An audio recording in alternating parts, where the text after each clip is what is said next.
खडसेंना तिसऱ्यांदा उमेदवारी मिळाल्यानंतर काही कार्यकर्ते नाराज आहेत आणि तब्बल 200 पेक्षा अधिक कार्यकर्त्यांनी आपले राजीनामे सुद्धा दिले। नोकरी सोडलेली आहे, रस्त्यावर आलो होते आम्ही। मी सांगतोय विश्वास ठेवू नका, फेडरेशनला तुम्ही तपास करा।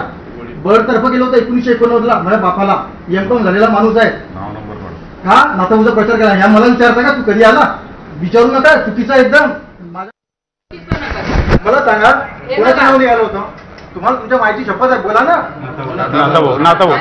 नाथाभाऊचं नाव मी घेते, गिरीश भाऊचं मी नाव घेते, हे चुकीचं सांगू नका। दगड उभा करा, 101% कमळ निवडून गेलो, दगड उभा करा।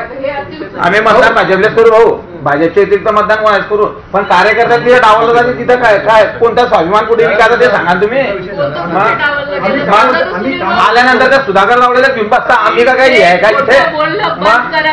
एवढ्या जोरात नको बोला तुम्ही, भाऊंच्या समोर एवढ्या जोरात बोलताना मागे काय?